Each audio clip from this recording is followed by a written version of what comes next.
We can get back to Connor whenever you're ready, Desmond. Unless you want to plug in the power source first. Up to you.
If we could not meet the sun's cruel embrace, perhaps we might rebuke it.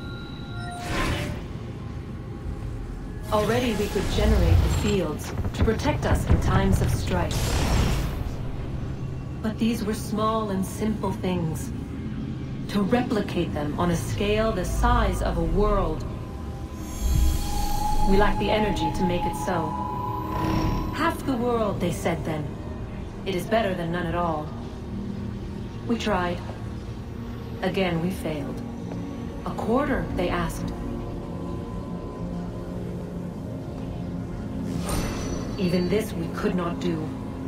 A sixth, an eighth, a tenth, they cried. The answer was still the same. Perhaps in time a city might be spared. But it was time we did not have. So we moved on.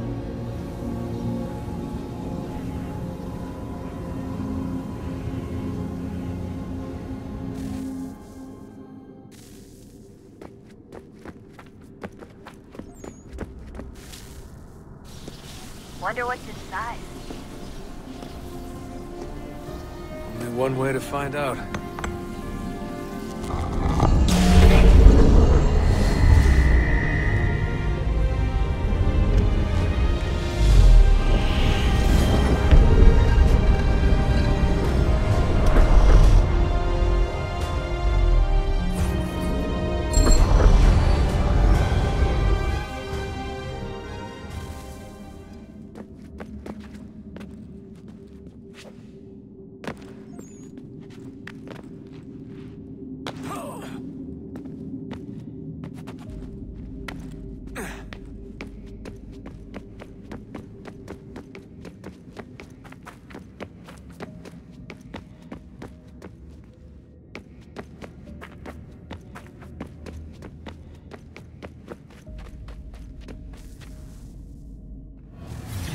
What is a fact?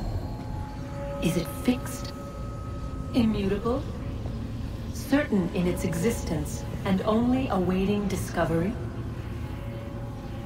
Or might it be changed? Here we learned the answer, and thought that it might save us. They were used to command, to control, to own. But we soon discovered another use. When enough sat in thrall and were told to believe, their thoughts took on form. What was imagined became real. If 100 minds could wish away a wall or create a tree, what might 1,000 do? 10,000? More? Might we change the consensus and will the thread away? We resolved to send one into the sky where it might illuminate us all.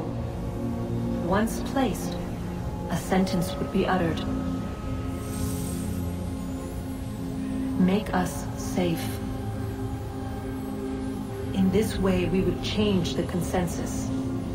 We would save the world. But it never came to be. We sent a dozen of them skyward, but there was no way to maintain control, to direct the beam, to enthrall the world, to speak the words. Though this was strange and dangerous, what we tried next was worse.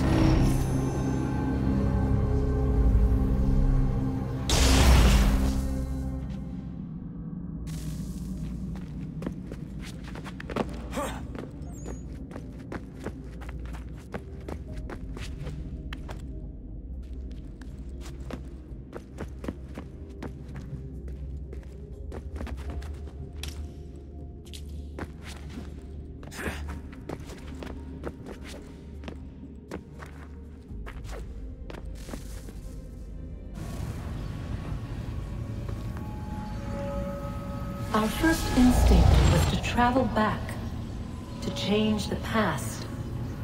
But we could not find a way. But forward, we could look forward. And so here we sought to see beyond ourselves, and know what was to come. First we watched to learn if our work would succeed. But the answer was always the same. So we moved on to other things, but she remained. The one you call Minerva. In time, she too stopped looking, and instead began to speak. She called out across time, in the hopes that you might be saved. She hid messages where none might find them, save for you and those within this place. Fascinating. Tired of it. The cryptic warnings, the threats. Just tell us what you want! But they are. We saw the Nephilim there. We seemed like grasshoppers in our own eyes, and we looked the same to them. Imagine trying to explain all this to a 2-year-old, to a grasshopper. When they said the will of the gods was unknowable, they meant it. Literally. I killed her, you know. I killed Lucy. It was the apple, son. It was Juno. I saw what she was. What would happen if I let her live? I could have stopped myself. I mean, there was a force there. But I didn't have to. I chose to. Desmond. Lucy was going to betray us and take the apple back to Abstergo. I saw the satellite launched. I saw them turn it on, and then it failed. Whatever's on the other side of that door, it benefits Juno. We need to be careful.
I'm telling you, there's something down here. Don't be daft. I don't know, maybe they were sleeping or something and we woke them. Some kind of cryogenics? Or hibernation. I mean, how do we know what the hell they were doing down here? They were working on a bunch of different solutions, but nothing worked. Just went from one to the next, and then... I don't know. They must have left at some point. After the end. I wonder what the world would be like if they'd succeeded. I'm more concerned about what it'll be like if we don't. Salvation. They found a way. Too late for them, but not for you. Sealed to protect it. So now it bars your way. Find the key. The past will tell.